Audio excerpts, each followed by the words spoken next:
¿Qué tal? Muy buenas y bienvenidos a esta nueva edición de Mongranota aquí en Levante Televisión, como siempre, para abordar, en este caso, y conocer un poquito más lo que es el club, lo que es el Levante Unión Deportiva. Hemos charlado ya con diferentes protagonistas en este espacio semanal que ofrecemos aquí en Levante Televisión y hoy vamos a echar un vistazo a la historia, a la extensa, dilatada, larga historia del Levante Unión Deportiva, y para ello, qué mejor hacerlo que con Emilio Nadal. Él es el responsable de ese área de patrimonio histórico del Levante.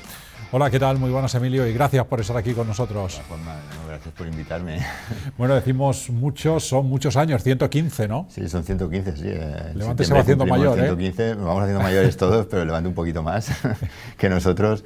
Y sí, son 115 años. Yo creo que es una fecha además importante para celebrar.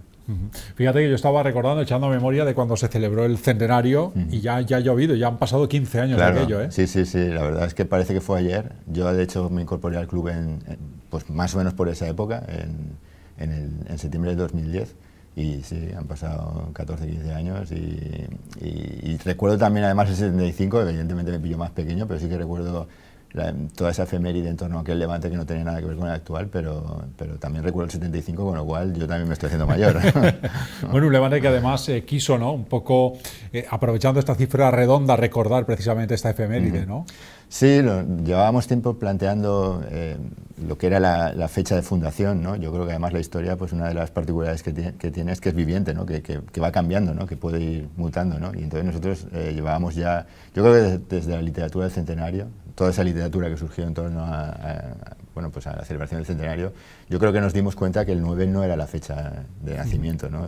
Tampoco era una situación muy grave en cuanto a que eran unos días, pero bueno, yo pienso que estaba bien, ¿no?, recuperar esa fecha, ¿no?, y adelantarla unos días, porque en realidad debió ser el día 6 cuando se llevaron, pues cuando pasó el Levante por el registro de sociedades, ¿no? Ya en el 7 aparece en prensa, con lo cual nos declinamos o pensamos que fue el 6.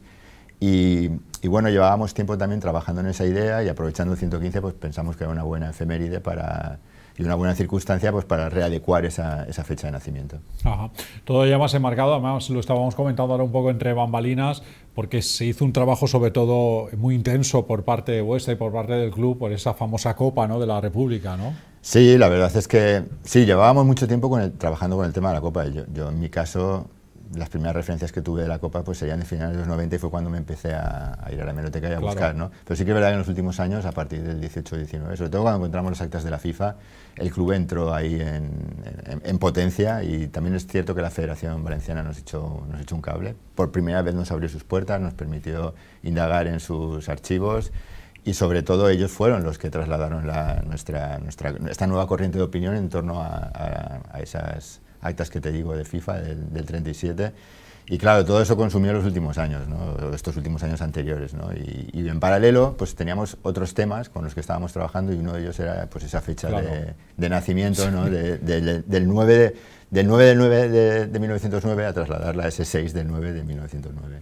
Sí que es cierto que en el levantinismo el tema, por ejemplo, de la Copa movilizó a mucha gente, estaba muy pendiente, ¿no?, del día a día, de lo que pasaba, de poder celebrar ese título, ¿no? Sí, eso ha sido una historia, hombre, para mí ha sido fascinante porque en cierto modo pues, me ha consumido 25 años o más o menos de mi vida, ¿no? Yo tenía 20 y muchos y tengo 54 ahora, ¿no? Y hace un par de años que la oficializaron, ¿no? Entonces he visto el proceso muy cercano, ¿no? Lo he vivido, ¿no?, de una Copa que en principio prácticamente nadie reconocía. Yo creo que solo la gente más mayor, y tampoco le apetecía mucho entrar en ese tema porque era regresar a aquel debate de la guerra, porque claro, sí que descubrí que cuando yo no llegué a conocer, por ejemplo, a jugadores de aquella época, pero sí a descendientes, ¿no? Y ellos sí que conocían ese relato, ¿no? Y ese relato en casa era conocido, ¿no? Con lo cual ellos se sentían campeones, ¿no? Yo esto lo sentí sobre todo cuando tuve la oportunidad de entrevistarme con los hermanos Calpe, que en aquel momento tampoco los conocía. Claro. Y ellos conocían perfectamente esa historia. Yo recuerdo una tarde en las antiguas oficinas del Levante, una tarde apasionante, porque entre ellos además, como hablaban, ¿no? Acuérdate, claro, que papá nos decía que aquel partido, que tal, que se peleó con no sé quién, que ganamos, que tal, que la final fue en Barcelona, y ellos perfectamente tenían muy claro el relato, ¿no? Pero ese relato se había perdido, ¿no?, como tú dices. Y sí que es verdad que ha sido muy emocionante ver como una Copa que prácticamente había desaparecido, a pesar de que estaban en las oficinas, pero en unas condiciones deplorables en aquel momento, pues ha ido formando parte de ese imaginario del Levante, ¿no? Evidentemente yo no he sido el único, ha habido un montón de gente que se ha sumado, ¿no? Que ha sumado esfuerzos. Yo, pues los primeros que reconocí en esta lucha fue a la Peña Tótil, que para mí fue súper reconfortable llegar un día al estadio y ver que no era el único loco que estaba reivindicando una copa que nadie conocía, ¿no? Y evidentemente después, pues, sobre todo con la literatura esa que te hablo del centenario, la copa se estandarizó, ¿no? Y la copa llegó al gran público aficionado al Levante. Y yo creo que la primera victoria fue esa, que el levantinismo reconociera esa copa como algo propio, ¿no? A pesar de que no era oficial, claro. Que nos sintiéramos orgullosos de lo que habían hecho nuestros mayores, levantinistas y gimnastiquistas, porque también jugó gente del gimnástico, y hubo una especie de coalición entre esos dos equipos para jugar la copa. Yo creo que la primera gran victoria fue esa, ¿no? Que el levantinismo se sintiera orgulloso de lo que habían hecho aquellos jugadores, nuestros mayores, ¿no? Todos aquellos seguidores, ¿no? Y creo que eso fue el primer gran triunfo, que después evidentemente pues se correspondió cuando ya oficializan la Copa, que para mí también fue un momento pues muy emocionante, ¿no? por el significado que tenía, ¿no? Pero yo creo que sobre todo el hecho de que esa Copa, que prácticamente había desaparecido de la faz del Levante, formara parte del imaginario y que la gente se sintiera orgullosa, que conociera la historia, que la reivindicara, que lucháramos todos por ella. Y al final yo creo que fue pues, el triunfo de lo que es a veces el Levante, ¿no? Ese equipo que es capaz de sobreponerse a todos los condicionantes y conseguir ciertos objetivos, ¿no? Y ese fue uno de ellos. Además yo creo que se ha implantado muy bien un poco extrapolar, ¿no? Esa historia a estas generaciones más jóvenes, ¿no? Que son del Levante y que no conocen, ¿no? A lo mejor cuál es el origen o de dónde viene su club, claro. su equipo, ¿no? Sí, además ten en cuenta que estás hablando de el único título oficial, ¿no? Del club. Evidentemente el club en los años anteriores campeonatos regionales ganó alguno, ¿no? No tenemos vestigio de eso, espero que algún día aparezca algún vestigio de aquellas competiciones, pero de momento no lo hay, ¿no? Pero claro, era una copa que además, bueno, pues fue la única edición que se disputó en guerra, porque las condiciones evidentemente a partir del 37 pues fueron bastante peor en la zona republicana, ¿no? Y que venía un poco a demostrar que esa primera temporada, o ese primer año de guerra, la temporada 36-37, pues la España republicana intentó mantener las estructuras intactas tal y como se estaba jugando al fútbol en la actualidad.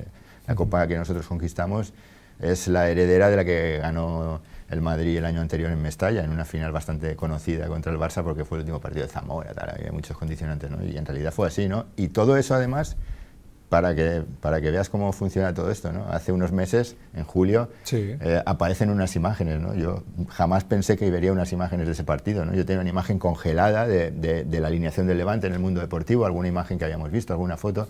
Nunca pensé que podría ver los rictus de aquellos jugadores, ¿no? Si para mí fue emocionante, imagínate para sus descendientes, ¿no? Yo tengo cierta relación con unos cuantos, pero pues, por ejemplo, el nieto de Nieto, Jesús, no llegó a conocer a su abuelo, ¿no? El hecho de verlo allí sonriendo, justo en ese momento previo al partido, algunos están hieráticos, otros están en movimiento, justo la tensión esa previa al partido se capta, tanto con el Valencia como con el Levante, porque para mí una historia triste es que el Valencia nunca haya reivindicado esto, ni se haya sumado a la causa, ¿no? A pesar de que fuera el derrotado en aquella final, pero formó parte de esa secuencia, ¿no?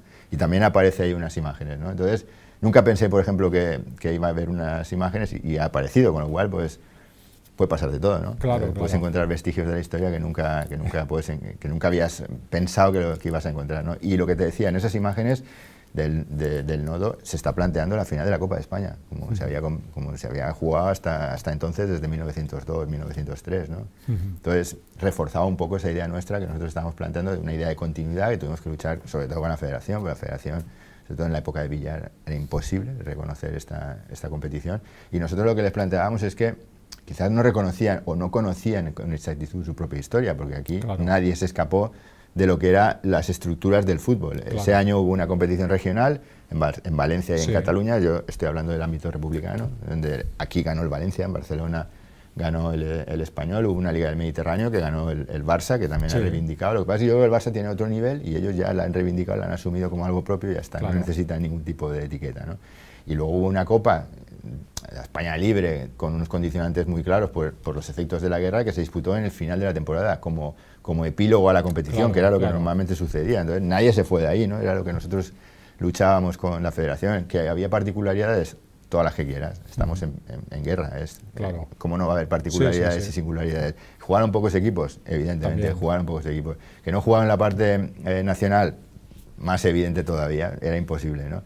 Pero ese espíritu, cuando tú lees la prensa, cuando tú estás leyendo las fuentes, está impregnado, ¿no? Y cuando el otro día, en julio por ahí, aparece el Nodo y aparece hablando de el Levante ha ganado la Copa de España, tal, pues un poco el refuerzo, ¿no?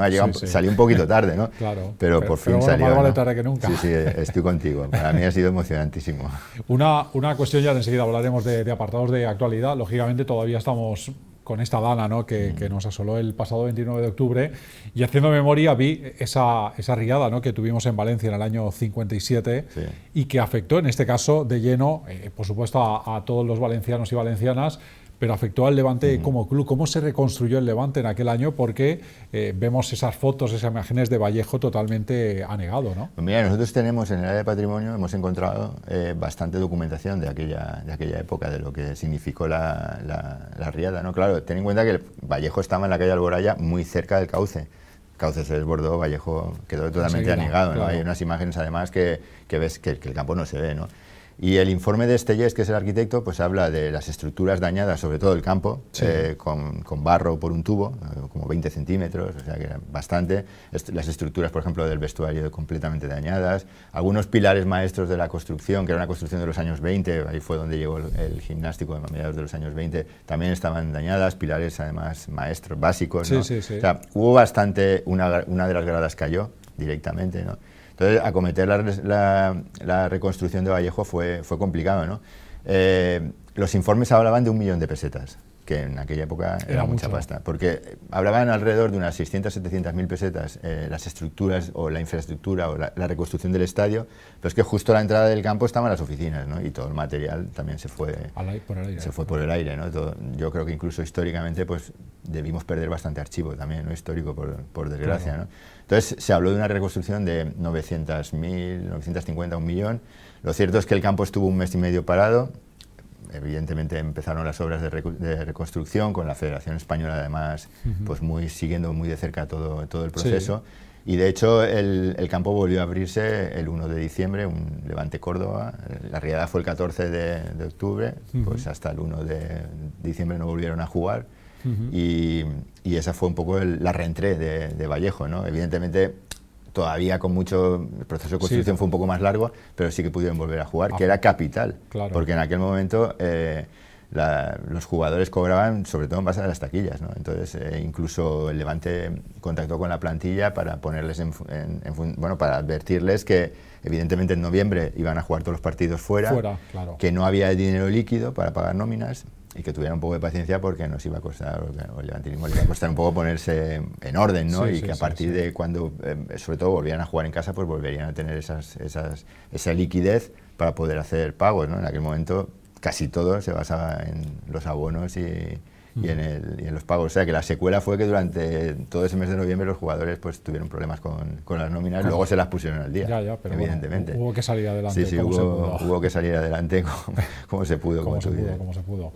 Bueno, y hablando ya de agenda, estábamos también muy pendientes de ese acto previsto el próximo jueves, día 5, ¿verdad?, de diciembre, en el mercado de Cabañal. Cuéntanos, Emilio, un poquito en qué va a consistir, porque sobre todo van a estar las camisetas, ¿no?, del primer equipo, ¿no? Sí, empezamos a hacer, a trabajar conjuntamente con el mercado hace unos meses y justo celebramos la efeméride de la Copa el 18 de julio con ellos. Sí. Llevamos la Copa allí, fue un éxito de público porque evidentemente estás en el epicentro de lo que es el levantinismo, una de las zonas neurálgicas del levantinismo. Entonces nos planteamos pues seguir colaborando, periódicamente ir haciendo algún tipo de exposición, que evidentemente son exposiciones de un día, pero que pudiera un poco establecer sinergias entre el Levante y el mercado y su entorno, ¿no? Claro. Y los jueves además es un día importante para ellos porque hay mercado por los alrededores, con lo cual todavía triplica, tienen más visitas, ¿no? Y en este caso lo que pensábamos era llevar pues, unos maniquíes con las primeras, presentarles las primeras equipaciones tanto del Levante masculino como el femenino. En realidad son las 3 equipaciones del Levante oficiales, las 2 del femenino, y queríamos también llevar pues la camiseta del partido de Leche con el motivo, ¿no?, del barro y tal, pues también queríamos llevar una de ellas y pues estarán toda la mañana allí, la gente podrá ir a hacerse fotos y un poco pues hacer levantinismo, ¿no?, en un punto que es importante. Sí. Esto justo lo teníamos planteado el 7 de noviembre, o sea, esta especie de acción estaba pautada ya para el 7, pero bueno, por los efectos de la dana pues pensamos que sería un poco prematuro en aquel momento, claro, ¿no? Que todavía estaba la gente pues muy en shock. Y bueno, pues decidimos posponerla a esta fecha, al 5, y espero que el jueves pues la gente se pase por allí y disfrute, pueda ver de cerca las equipaciones y pueda hacer fotos, claro, y un poco disfrute de todo. Estaba durante todo el día, entiendo, ¿no? ¿O? Sí, básicamente solemos estar desde las 9, 9 y cuarto hasta las 3, porque ellos bien. por la tarde tienen menos actividad. Claro. Estamos toda la mañana. Y ya te digo, con la Copa nos sorprendió porque la gente respondió y evidentemente estaba allí la Copa, se hicieron muchísimas fotos, vino muchísima gente, era en julio, y eso nos animó a seguir teniendo actividad con ese espacio, que es además un lugar, yo creo que importante, ¿no? Dentro de lo que es los poblados marítimos y el Cabañal, ¿no? Yo creo que es un punto de referencia para la zona, ¿no? Pero bueno, un poco la idea era esa, ¿no? Trasladar el Levante a sus áreas de acción. Bueno, y posteriormente volverá el portal de Vallejo. Ahora te pregunto por esas acciones, pero aunque me imagino que la mayoría sí que sabrá en qué consiste, cuéntanos así a grandes líneas qué es esto del portal de Vallejo, por qué se pone en marcha. Bueno, Portal de Vallejo en realidad es un foro histórico, ¿no? Y lo que tratamos es de debatir temas relacionados con la historia de Levante. El año pasado ya conseguimos pautarlo y que durante la temporada hubiera, pues en este caso hicimos tres foros dedicados a Portal de Vallejo con la figura de Castelli, que además eso fue coincidiendo con el 50 aniversario de su llegada al Levante. Pues evidentemente no lo pudimos traer de Chile, pero sí que la tecnología ahora te permite, que la distancia sea mínima, ¿no? Entonces, pues bueno, estuvimos en la sala de prensa con él detrás, en una imagen, ¿no? Y la verdad es que fue una experiencia bastante potente en ese sentido por lo que significaba Castelli para el Levante y para el fútbol internacional, ¿no? Y luego también tuvimos otro portal de Vallejo dedicado a la Copa un año después de la oficialidad, porque es un tema que yo creo que no deberíamos, o sea, ahora es oficial, pero no debemos perder toda esa secuencia, la lucha y todo el problema que hemos tenido que superar, ¿no? Y luego el último fue en junio y recuperamos el preciado ascenso de 2004 con Tito y con Mora, recordando un poco pues cómo fue todo aquello. Y la idea era que el 29 de octubre, de la fecha, yo creo que la gente no la olvidará, pues nosotros el 29 teníamos el primer portal de Vallejo de la temporada 24-25, dedicada a José Ballester y a Amador Sanchís como fundadores del Levante y del Gimnástico, pues un poco a través de ese 115 aniversario. Esa reestructuración de la fecha que habíamos marcado, pues pensamos que podía ser importante también o conveniente en ese momento, pues empezar por el inicio, ¿no? Claro. Y centrar un poco la atención en Ballester y en Amador Sanchís. Yo creo que son figuras capitales para el club, porque al final, bueno, estaban poniendo las bases de lo que luego sería el Levante unos años después con la fusión, ¿no? Pero esos dos clubes que nosotros tenemos una historia en ese sentido muy rica, ¿no? Porque al final durante 30 años somos dos clubes que van en paralelo, pero que no acaban de tocarse, ¿no? Y que cada uno tiene sus singularidades y sus particularidades y que no tienen nada que ver, porque son antagónicos, desde todos los prismas, ¿no? Ideológico, político, social, de todos los prismas que puedas pensar. Pero luego esos dos clubes se fusionan, ¿no? Dando nacimiento al Levante, ¿no? Entonces pensábamos que quizás las nuevas generaciones pues a lo mejor no conozcan, ¿no? En profundidad las imágenes de José Ballester y de Amador Sanchís, que además yo creo que trascienden al fútbol, porque es como si tuvieras dos clichés de lo que puede ser la historia de España desde los orígenes del siglo XX hasta los años 70, ¿no? Que muere Ballester, porque coinciden en ser dos figuras tan antagónicas que reflejan esa evolución de lo que fue políticamente, por ejemplo, España, ¿no? Porque Ballester fue una figura muy importante dentro de lo que fue el republicanismo, ¿no? Pero Amador Sanchís después en los 40 también te da una cierta trascendencia y él es un poco el antagonismo de esa figura republicana de Ballester, ¿no? Entonces creo que puedes empezar, somos un club deportivo de fútbol, puedes empezar por ese influjo que tuvieron los dos dentro de lo que fue el nacimiento del Levante y del Gimnástico, pero puedes acabar descubriendo un poco la situación política de la España pues ya te digo, desde los orígenes del siglo XX hasta los años 50 que muere Amador Sanchís y 70 que muere Ballester, ¿no? Son dos figuras que te permiten entender además la historia de España. Entonces yo creo que son dos figuras que trascienden al fútbol, ¿no? Y un poco la idea era pues centrar ese tiro en lo que cada uno significó en el nacimiento del Levante y del Gimnástico, que eran muy jóvenes, muy jóvenes. Esa trascendencia que tuvieron pues en poner las bases, en fijar las bases cuando todo estaba por hacer, que es además un momento muy complicado.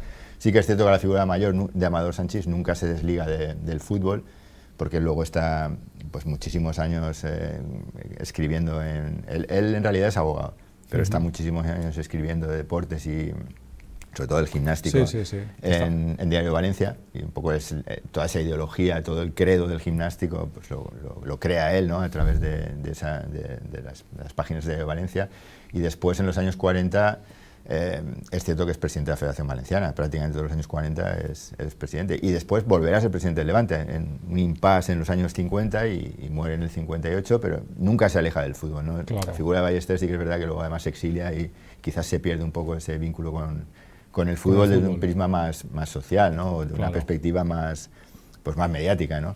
Supongo que él seguiría siendo un futbolero empedernido, ¿no? Desde la distancia, ¿no? Quizás desde la distancia, ¿no?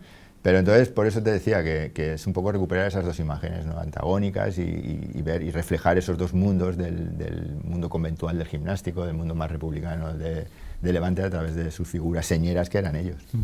Este portal de Vallejo que tiene además su epicentro en el estadio, ¿verdad? Sí, es de libre acceso, ¿no? Sí, es de libre acceso. Nosotros lo tenemos pautado para las 7 en la sala de prensa, no hay ningún problema para acceder. En este caso además contaremos con Ricardo Mar, con José Ricardo Mar, que es un historiador del fútbol valenciano, y también tendremos a Paco y a Irene, que son profesores del del Instituto José Ballester, y ellos están además detrás, sabes que estamos trabajando la posibilidad de traerlos, ¿no? De repatriarlos, porque ellos, tanto Ballester como su mujer, pues murieron en Francia, se exiliaron después de la guerra y Ballester murió en el 70, pero están enterrados allí, y la idea es traerlos, porque además es la idea que él quería, ¿no? Él quería regresar, ¿no? Él quería volver, ¿no? Entonces ahora estamos en un movimiento bastante también ambicioso para el club que pudiera significar el que volvieran, ¿no? Y eso lo estamos trabajando, eso es una iniciativa que ha partido del instituto. Entonces también hemos contado en este portal de Vallejo con ellos dos para que también puedan contextualizar pues esta acción que nosotros estamos trabajando conjuntamente con ellos. Yo creo que lideran ellos, ¿no? En el sentido que salió de ellos, ¿no? Y yo creo que eso hay que reconocerlo. ¿Habrá algún portal de Vallejo antes de que acabe esta temporada? Sí, teníamos previsto en diciembre hacer un portal de Vallejo recordando aquel partido contra, no sé si te acordarás, de la temporada de las 13 victorias consecutivas, y aquel empate contra el Girona. Con Juan de Ramos. Sí, ese partido además se jugó el 4 o 5 de diciembre. Lo normal es que ahora estuviéramos entrando en ese portal de Vallejo, pero bueno, por el tema de las circunstancias, ¿no? Lo tenemos que aplazar. Yo entiendo que ese podrá ser el siguiente, pues igual a finales de enero, principios de febrero, todo lo más. Y la idea es hacer 3 o 4 por temporada. Hacer pues trimestralmente, a lo mejor, pues entre septiembre y junio, pues a lo mejor diseminar 3 o 4. Siempre hay muchas efemérides, la verdad es que siempre es difícil algún año que no encontrar alguna, ¿no? Es cierto que a veces te vas muy atrás, pero bueno, también forma parte de la historia, ¿no? Y un poco nuestra vocación es esa, ¿no? Recordar la historia y los hechos trascendentes, ¿no? Independientemente de jugar con los tiempos, ¿no? Evidentemente yo creo que todo el mundo recuerda pues, posiblemente el ascenso de Preciado por todo el simbolismo que tuvo, ¿no? 40 años después, pues todas nuestras generaciones no habíamos vivido nada similar, ¿no? Yo creo que toda la gente que podía tener entonces entre 15 y 50 años no había vivido el ascenso de los años 60, ¿no? Entonces, bueno, pues está muy cercano todavía, ¿no? Aunque han pasado 20 años, eso lo estábamos comentando, yo lo recuerdo perfectamente. Yo trabajaba entonces en Diario de Valencia y prácticamente viajé todo el año con el equipo, y claro, es algo como que está ahí al lado, pero han pasado 20 años, ¿no? Y Mora y Tito nos contaban un poco lo mismo, ¿no? Que fue una temporada con mucho impacto, emocionalmente muy importante, y que, joder, habían pasado 20 años, ¿no? Y que no eran conscientes tampoco de todo eso, ¿no? Entonces, pues bueno, un poco, ya te digo, la vocación es esa, recordar la historia, recuperarla, también contar con gente que la conoce, no solo conmigo en este caso, y compartir pues esa historia de otros prismas, ¿no? De ahí que aparezca Ricardo y que aparezca también pues estos profesores como son Paco e Irene, que además, vamos, esto es la parte de Ballester, la tienen súper trillada, o sea que no van a tener ningún problema, y un poco pues recuperar esa esencia.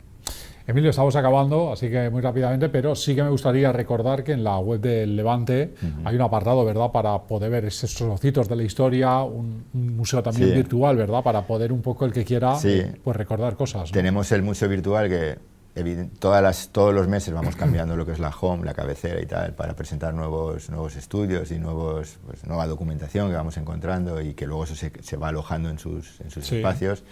Hombre, a mí mi idea o mi sueño es que eso se traslade a un museo, ¿no? Físico, ¿no? Físico, ¿no? Tuvimos la experiencia de la expo que montamos en Lendno, que tuvo además un éxito de visitantes importante y bueno, que eso pudiera significar un poco la salida, ¿no? Y de hecho, pues yo tengo prácticamente todo el material, tratando de buscar algún espacio en el estadio y a mí me gustaría, antes de retirarme de esto, o retirarme con un museo, el ¿no? último legado, ¿no? Dejando un museo para las próximas generaciones que, oye, yo creo que tendrán que empezar a aparecer ya, ¿no? Claro, ya va siendo hora. Ya va siendo hora, sí.